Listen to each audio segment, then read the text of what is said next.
26 Maret adalah hari epilepsi sedunia, Purple Day.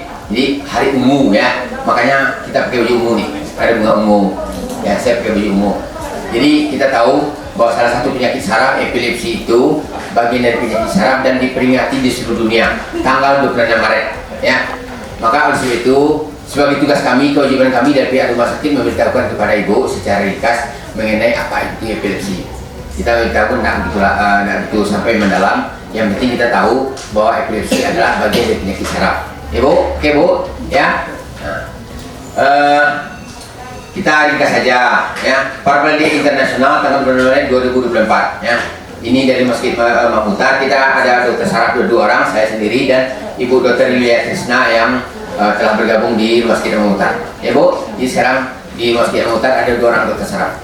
Kita selama ini Bapak Ibu mungkin tak tahu di kampung awak ya, epilepsi itu mungkin awak tak sama tahu. Ada yang mengatakan epilepsi itu apa bu? Penyakit epilepsi itu penyakit sawan, penyakit ayan, macam-macam lah. Apa lagi? Kejang pak.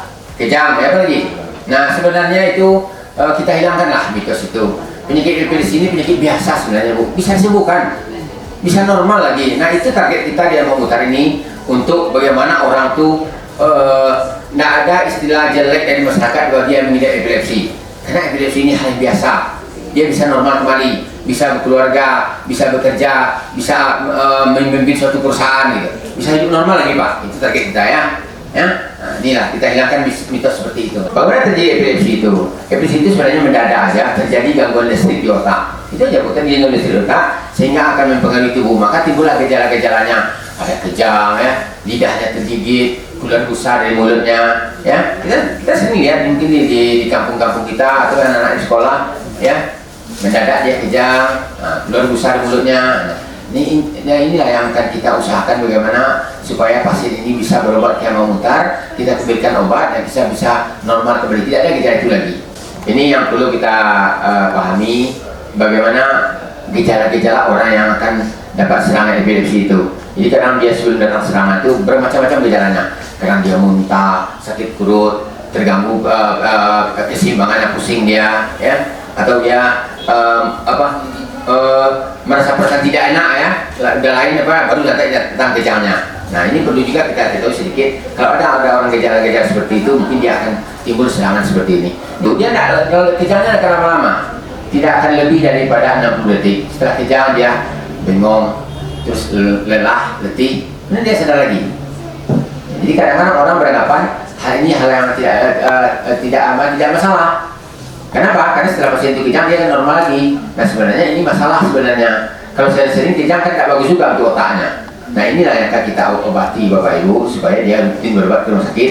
Tidak ada gejala itu lagi. Tidak ada kejang mendadak, pingsan mendadak ya. Terus lanjut.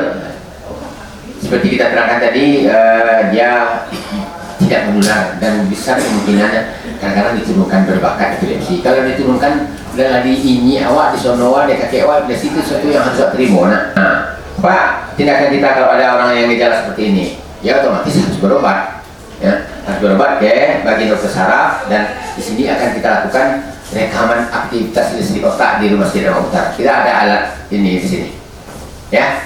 Jadi Bu, kita sama-sama juga tahu ya bahwa tanggal 26 Maret ini adalah hari apa? Hari epilepsi Purple Day. Jadi semua ada di dunia, di rumah sakit, di Padang, di Solo, di apa lagi? Di Bukit Tinggi, ada apa? Di Padang Panjang, di Painan, semuanya orang memperingati hari epilepsi. Artinya memberitahukan kepada masyarakat bahwa epilepsi ini bagian dari penyakit saraf yang harus ditangani dengan baik. Ya, itu aja Bu ya, mungkin ringkasan. Nanti Ibu kalau mau tanya silakan ditanya. Mungkin ada yang perlu dilanjutkan Dr. Nana? Ya. Sudah dijelaskan sekilas oleh Dr. Edi apa itu epilepsi, terus dan penyebab-penyebabnya.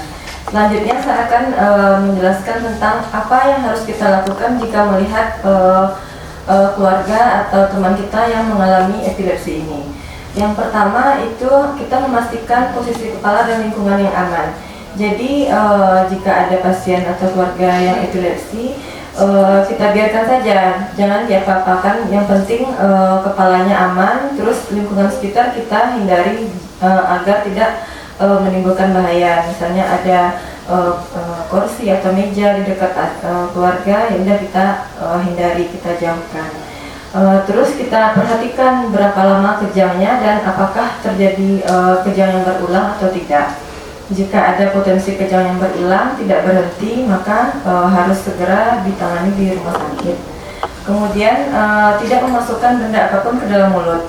Nah, banyak dari mitos di masyarakat itu masukkan sendok atau tangan supaya lidahnya tidak tergigit atau giginya tidak menggigit lidah. Padahal hal itu tidak boleh dilakukan. Kenapa? Karena kita takutkan benda-benda tersebut nanti akan menyebabkan sumbatan jalan nafas seperti itu. Slide. Kemudian setelah pasien kejang, apa yang harus kita lakukan? Nah, kita arahkan posisi tubuh penderita pada posisi ternyaman. Nanti kita akan saksikan videonya. Kemudian kita lihat apakah pasien ini setelah kejang dia sadar atau tidak. Nah, jika pasien sadar kembali, berarti itu tidak apa-apa.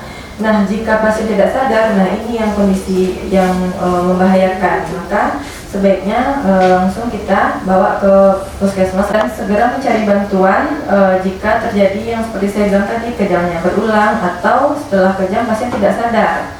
Kemudian jika pasien sadar, kita beritahukan kepada pasien apa yang terjadi pada saat dia kejang, karena kadang beberapa pasien tidak tahu dia kejang seperti itu. Makanya ada beberapa pasien saya, dia tidak tahu kalau dia kejang, yang tahu adalah teman-temannya seperti itu. Nah, pesan untuk masyarakat, jadi kita harus menghilangkan stigma dari kejang ini yang negatif.